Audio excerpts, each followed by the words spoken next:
So yesterday I mounted the tires onto the rims, and to my surprise, after about 10 minutes, they were flat again.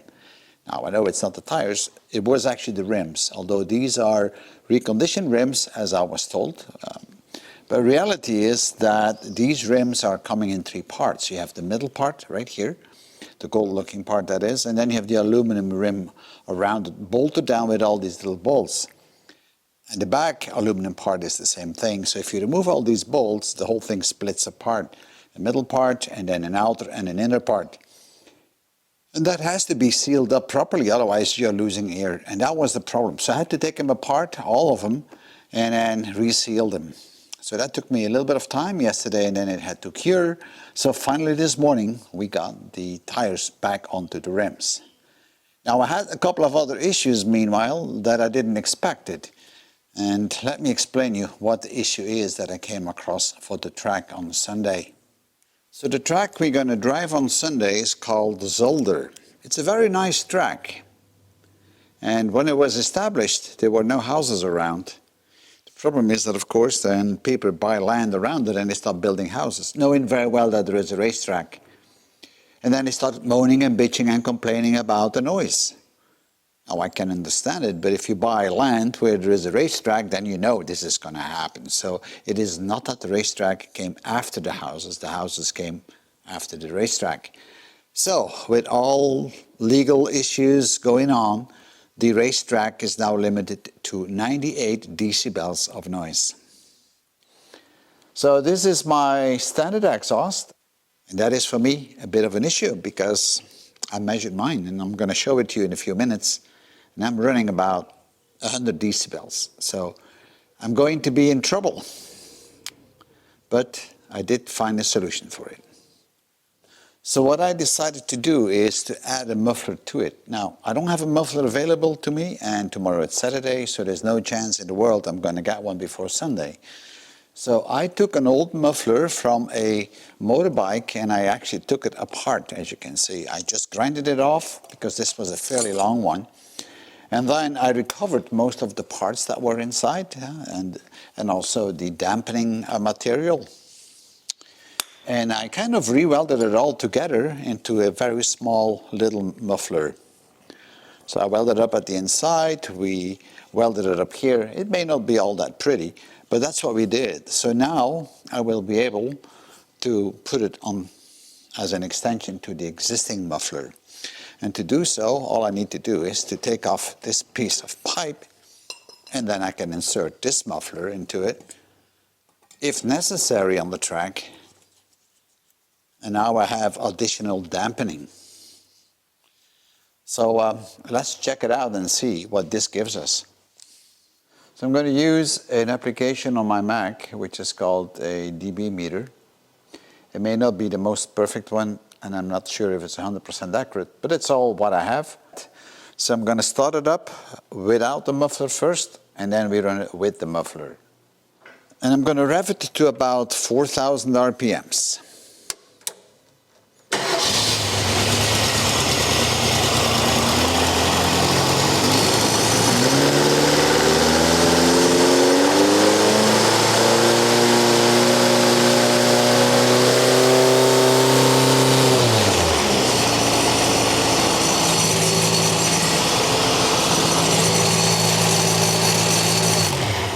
All right, that was it. So let's see. So we got a 105. Let's see if we can see the results here. Yeah, so we got 61 dBA and a 105. So that's the maximum that we did record. So I'm going to save this. So now we're going to run it again, but this time with the additional muffler on. And I'm going to do exactly the same kind of test, so 4,000 RPMs.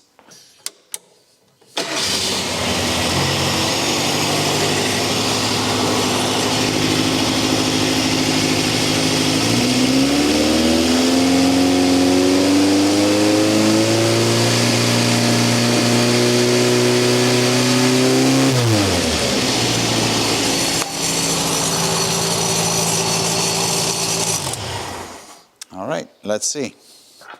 So we don't have much of a difference, do we? So yeah, I guess I will be in trouble.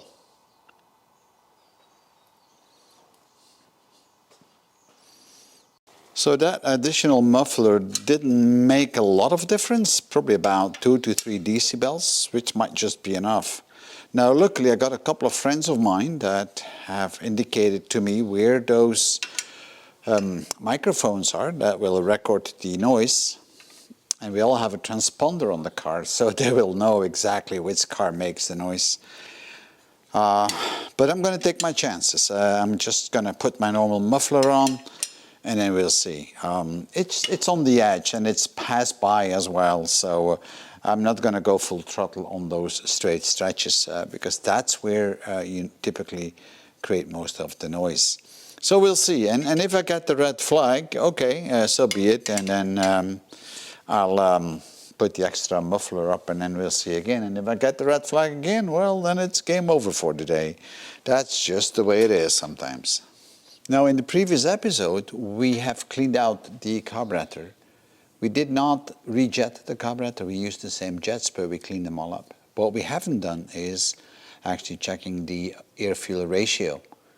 And that's so important, especially on the idle and the progression circuit. That's a very critical circuit, and I want this to be right. I don't want to run at 10 to 1, which is 10 parts of air, 1 part of fuel. That's way too rich because it's going to spoil the engine. It's going to wash off the oil film on the cylinders. But I want to run around probably 13 and a half, a little bit on the rich side, because after all, we're going to need the power. And for that, I'm using an AFR gauge. And let me show you that gauge, and then I'll show you how we're going to connect this up. So this is my AFR gauge that I mounted on a separate piece so I can use it when I'm on the track or when I want to test other cars. And you can see there is not a lot to it. There's a control box for it. And by the way, this is a wideband application. So it will measure the oxygen in the exhaust. So in other words, it will tell me how good the combustion is. It needs a wideband oxygen sensor. That's this one right here. And of course you need to take the plastic off, and then you should have a bung on your exhaust, and then you can screw that in, and then you can measure it. And this is what we're going to do. So if you're going to measure your AFR, you're going to need a bung on your exhaust. And I welded this on some time ago. Now I have it installed where all 4 my exhaust pipes come together. So I only have one wideband oxygen sensor. This is going to go right in here.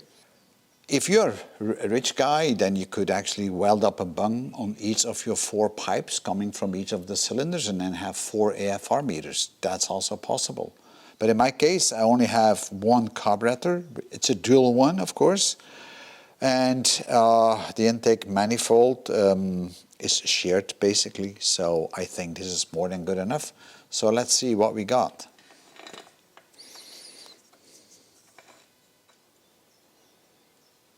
I have the connector going to my AFR gauge, so I always disconnect that before I install the sensor. Okay, and we're going to need a 12-volt battery to power up the AFR meter. So I'm just going to plug it in at the back. You know, this meter needs to warm up. In fact, it's going to warm up the wideband oxygen sensor. So this is what it's measuring right now in the exhaust. It should be pretty lean because there is nothing running. So I'm going to start up the car and then we'll see what happens. I'm going to check it on idle first.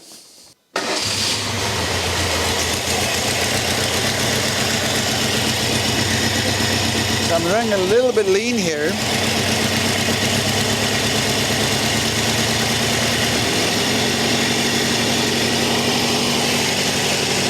This is my normal, and this is my normal RPM, and you can see I'm running around 14.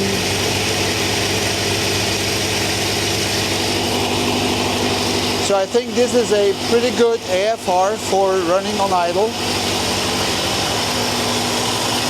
I'm going to take it up to about 1500, 2000 RPMs.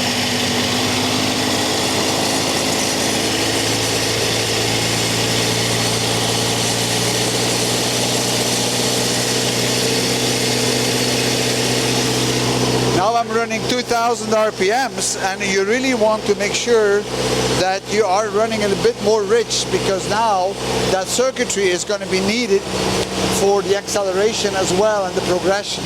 So I think this is looking quite good.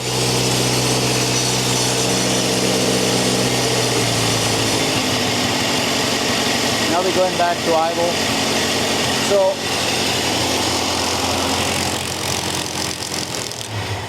So for me, this AFR measurement gives me a pretty good indication that my carburetor is properly set up for, at least for the idle and its progression. Of course, full speed or wide open, that's a different story. I would have to drive the car, because it's not really good to do that on a car which is not really running. So a simple AFR meter that you mount on a piece of aluminum, and it's not very complicated, everybody can do this, is a very handy tool to check your carburetor on your race car. I wouldn't want to miss it. Now, of course, you could also install it inside the race car, but I'm not going to do this because this takes power, and as you know, I have no alternator. I'm running on battery, and it's going to add weight again, and it's not really necessary, but you could. So for a small investment, you have a great tool to adjust your carburetor on your race car. And by this, I'm going to leave it, because right now I just need to clean it up and get it all ready and put it in the trailer and be on our way on Sunday morning, 5 o'clock. I'll see you later. Bye-bye.